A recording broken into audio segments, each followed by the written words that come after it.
എല്ലാ പ്രിയ കൂട്ടുകാർക്കും LCHF റെസിപ്പിയിലേക്ക് സ്വാഗതം. ഞാനിന്ന് വന്നിരിക്കുന്നത് ഒരു സ്പെഷ്യൽ റെസിപ്പിയുമായിട്ടാണ്. LCHF കോളിഫ്ലവർ ബിരിയാണി റെസിപ്പിയാണ് ഞാനിവിടെ ഷെയർ ചെയ്യുന്നത്. പെരുന്നാളൊക്കെ കഴിഞ്ഞെങ്കിലും കൂടി നമുക്ക് എല്ലാ സമയത്തും ഈ റെസിപ്പി ട്രൈ ചെയ്ത് നോക്കാം. ഗ്രൂപ്പിൽ ഒരുപാട് പേർ ആവശ്യപ്പെട്ട റെസിപ്പിയാണ് LCHF ബിരിയാണി. മുന്നേ ഞാൻ ഈ റെസിപ്പി ട്രൈ ചെയ്ത് നോക്കിയപ്പോൾ പ്രതീക്ഷിച്ച അത്ര വിജയം കണ്ടില്ല. അതുകൊണ്ടാണ് അന്ന് ഷെയർ ചെയ്യാതിരുന്നത്.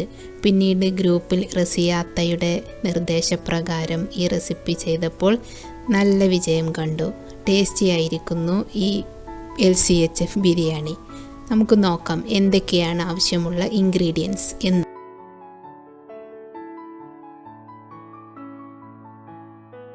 ഇവിടെ നമ്മൾ റൈസായി ഉപയോഗിക്കുന്നത് കോളിഫ്ലവർ ആണ്. പുഴുങ്ങി പൊടിച്ചെടുത്തതിന് ശേഷം നമുക്ക് കോളിഫ്ലവർ റൈസ് തയ്യാറാക്കാം. റൈസ് തയ്യാറാക്കാൻ വേണ്ടി 2-3 സ്ലൈസ് സവാളയും അല്പം ഗരം മസാലപ്പൊടിയും വേണം. ഇനി മസാല തയ്യാറാക്കാൻ വേണ്ടി ഞാനിവിടെ ബീഫാണ് എടുത്തിട്ടുള്ളത്. ഫ്രഷ് ബീഫ്, പിന്നെ മല്ലിയില, പുതിനയില, കറിവേപ്പില കഴുകി വൃത്തിയാക്കി അരിഞ്ഞെടുത്തിട്ടുണ്ട്. പിന്നെ ഇറച്ചിയിലേക്ക് മുളക് പൊടി, മല്ലിപ്പൊടി, മഞ്ഞൾപ്പൊടി, ഗരം മസാലപ്പൊടി, 1/4 ടീസ്പൂൺ ബിരിയാണി മസാലപ്പൊടിയും എടുത്തിട്ടുണ്ട്. പിന്നെ ചെറിയ ഒരു സവാളയും 1 തക്കാളിയും, 6 അല്ലി വലിയ വെളുത്തുള്ളിയും 6 പച്ചമുളകും 1 ഇഞ്ച് കഷ്ണം ഇഞ്ചിയും എടുത്തിട്ടുണ്ട്. ഇത് നന്നായിട്ട് അരച്ചെടുത്തു. പിന്നെ 1 ടീസ്പൂൺ തൈരും എടുത്തിട്ടുണ്ട്. ആദ്യം നമുക്ക് കോളിഫ്ലവർ പുഴുങ്ങിയെടുക്കാം. തിളച്ച വെള്ളത്തിലേക്ക് പാകത്തിന് ഉപ്പ് ചേർത്തിട്ട് കോളിഫ്ലവർ ഒരു 3 മിനിറ്റ് നന്നായിട്ട് പുഴുങ്ങിയെടുക്കാം.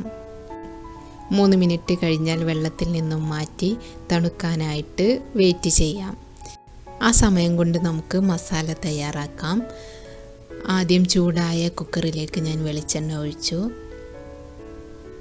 ഇനി 1 ടേബിൾ സ്പൂൺ ബട്ടർ ചേർത്ത് കൊടുക്കുകയാണ്. നിങ്ങളുടെ കയ്യിൽ നല്ല നെയ്യുണ്ടെങ്കിൽ നിങ്ങൾക്ക് അത് ചേർത്ത് കൊടുക്കാം. ബട്ടർ ഉരുകി കഴിഞ്ഞു. ഇനി സവാള ചേർത്ത് വഴറ്റാം.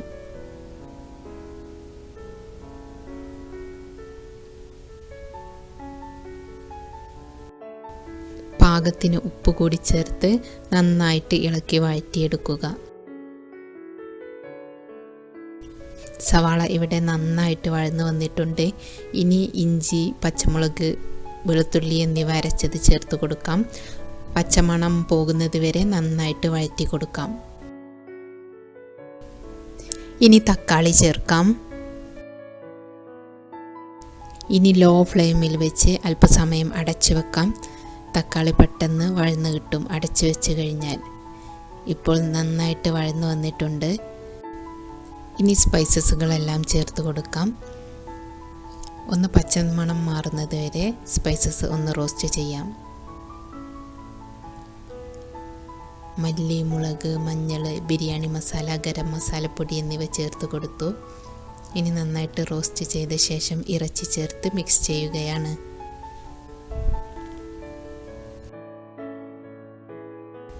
ഇനി 1 ടേബിൾ സ്പൂൺ തൈര് കൂടി ചേർത്ത് നന്നായിട്ട് മിക്സ് ചെയ്യുകയാണ്. പാകത്തിന് ഉപ്പും കൂടി ചേർത്ത് കൊടുക്കുക. ഇനി മസാലയിലേക്കുള്ള മല്ലിയില, പുതിനയില, കറിവേപ്പില എന്നിവ കൂടി ചേർത്ത് മിക്സ് ചെയ്യുകയാണ്. 2 ടേബിൾ സ്പൂൺ വീതം മല്ലിയിലയും പുതിനയിലയും റൈസിലേക്ക് മാറ്റി വെക്കുക. ഇനി 1/2 കപ്പ് വെള്ളം ഒഴിച്ചു കൊടുക്കാം. തിളച്ച വെള്ളം ഒഴിച്ചു കൊടുക്കുകയാണ് നല്ലത്. കുക്കറിൽ ലോ ഫ്ലെയിമിൽ അടച്ചു വെച്ച് നമുക്ക് ഈ ഇറച്ചിയെ വേവിച്ചെടുക്കാം.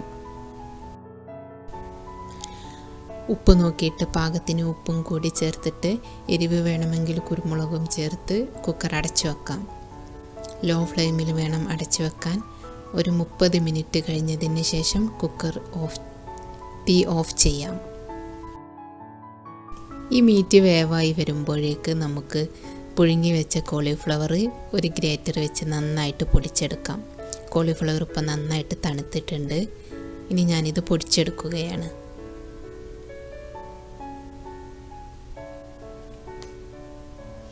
ഇതുപോലെ എല്ലാ പീസുകളും പൊടിച്ചെടുക്കുക. മുഴുവൻ കോളിഫ്ലവറും ഞാനിവിടെ ഗ്രേറ്റർ വെച്ച് പൊടിച്ചെടുത്തു. ഇനി നമുക്ക് റൈസ് തയ്യാറാക്കാം. ചൂടായ ഒരു പാത്രത്തിലേക്ക് ഞാൻ വെളിച്ചെണ്ണ ഒഴിച്ചു കൊടുക്കുകയാണ്. 1 ടേബിൾ സ്പൂൺ ബട്ടർ കൂടി ചേർക്കുന്നുണ്ട്. നിങ്ങളുടെ കയ്യിൽ നെയ്യുണ്ടെങ്കിൽ അത് ചേർത്താലും മതി. ഇനി ബട്ടർ മെൽറ്റായി വന്നതിൻ്റെ ശേഷം സവാള ചേർത്ത് വഴറ്റാം. ബട്ടർ ഉരുകി വന്നിട്ടുണ്ട്. ഇനി സവാള ചേർക്കുകയാണ്. സവാള വഴന്ന് വരുന്നുണ്ട്. പാകത്തിന് ഉപ്പ് കൂടി ചേർത്ത് കൊടുക്കുക. നേരത്തെ കോളിഫ്ലവറിൽ ഉപ്പ് ചേർത്തതാണ് എങ്കിലും അതിലത്രയും ഉപ്പിൻ്റെ അംശം കാണുന്നില്ല. അപ്പോൾ റൈസിലേക്കുള്ള ഉപ്പ് കൂടി ചേർത്ത് കൊടുക്കുക. ഇനി ഞാൻ കോളിഫ്ലവർ ഗ്രേറ്റ് ചെയ്ത് വെച്ചത് ചേർത്ത് കൊടുക്കുകയാണ്. ഇനി റൈസിലേക്ക് എടുത്ത് വെച്ചിരുന്ന ഗരം മസാലപ്പൊടി കൂടി ചേർത്ത് നന്നായിട്ട് മിക്സ് ചെയ്യുക. ഈ കോളിഫ്ലവറിലുള്ള വെള്ളം നമ്മൾ ഈ സമയത്ത് വറ്റിച്ചെടുക്കണം. അപ്പോൾ മീഡിയം ടു ലോ ഫ്ലെയിമിൽ വെച്ച് ഇളക്കി കൊടുത്ത് നമുക്ക് റൈസിനെ ഒന്ന് റോസ്റ്റ് ചെയ്തെടുക്കാം. റോസ്റ്റ് ചെയ്യുക എന്ന് ഉദ്ദേശിച്ചത് ഇതിലെ വെള്ളം നന്നായിട്ട് കളയണം. ഇളക്കി വെള്ളത്തിൻ്റെ അംശം നന്നായിട്ട് കളഞ്ഞ് എടുക്കണം. ഇപ്പം റൈസിലെ വെള്ളം എല്ലാം വറ്റിപ്പോയിട്ടുണ്ട്.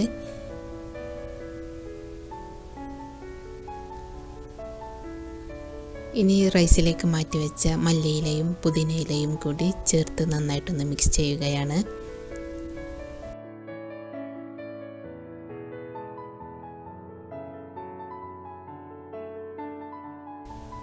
ജസ്റ്റ് ഒന്ന് റോസ്റ്റ് ചെയ്ത ശേഷം നമുക്ക് ഫ്ലെയിം ഓഫ് ചെയ്യാം. ഇവിടെ റൈസും ബിരിയാണി മസാലയും തയ്യാറായിട്ടുണ്ട്. ഇത് സെപ്പറേറ്റ് ആയിട്ടും സെർവ് ചെയ്യാം, ഒരുമിച്ച് മിക്സ് ചെയ്തിട്ടും സെർവ് ചെയ്യാം. ഞാൻ ആദ്യം സെപ്പറേറ്റ് ആയിട്ട് സെർവ് ചെയ്യുകയാണ്. ഒരു ബൗളിലേക്ക് ബിരിയാണി മസാല വിളമ്പുകയാണ്. ഇനി ഒരു സെർവിങ് പ്ലേറ്റിലേക്ക് ഞാൻ റൈസ് വിളമ്പുകയാണ്. ഇങ്ങനെ സെപ്പറേറ്റ് ആയിട്ട് വിളമ്പുമ്പോൾ നമ്മുടെ രുചിയുടെ പാകത്തിനനുസരിച്ച് മസാല മിക്സ് ചെയ്ത് നമുക്ക് കഴിക്കാം.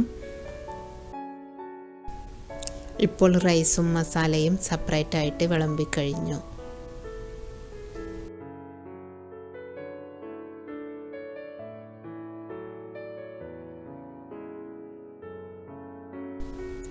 ഇനി മിക്സ് ചെയ്ത് വിളമ്പുന്നത് നോക്കാം. റൈസ് ഞാനൊരു മിക്സിംഗ് ബൗളിലേക്ക് മാറ്റുകയാണ്. ഇനി മസാല കൂടി ചേർത്ത് മിക്സ് ചെയ്യുകയാണ്.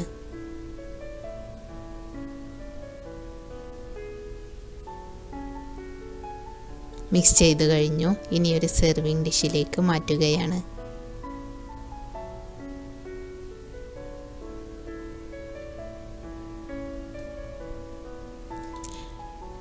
ഞങ്ങളുടെ നാട്ടിലൊക്കെ പോപ്പുലറായി ഇങ്ങനെയാണ് ബിരിയാണി മിക്സ് ചെയ്ത് കഴിക്കുന്നത്. തൈര്, ചമ്മന്തി, അച്ചാർ എന്നിവയുടെ കൂടെ നമുക്കിത് സെർവ് ചെയ്യാം. അച്ചാർ ഉപയോഗിക്കുമ്പോൾ ഡയറ്റിൽ ഉൾപ്പെട്ടിട്ടുള്ള ഇൻഗ്രീഡിയൻസ് ഉപയോഗിച്ച് ഉണ്ടാക്കിയ അച്ചാർ വേണം എടുക്കാൻ. പിന്നെ സാലഡിൻ്റെ കൂടെയും നമുക്ക് ഈ ബിരിയാണി സെർവ് ചെയ്യാം. ഈ ബിരിയാണി നല്ല ടേസ്റ്റായിരുന്നു. ബിരിയാണി പ്രിയർക്ക് LCHFൽ നിന്നുകൊണ്ട് തന്നെ ബിരിയാണി ഉണ്ടാക്കി കഴിക്കാം. എല്ലാവർക്കും ഈ റെസിപ്പി വീഡിയോ ഇഷ്ടമായി എന്ന് കരുതുന്നു.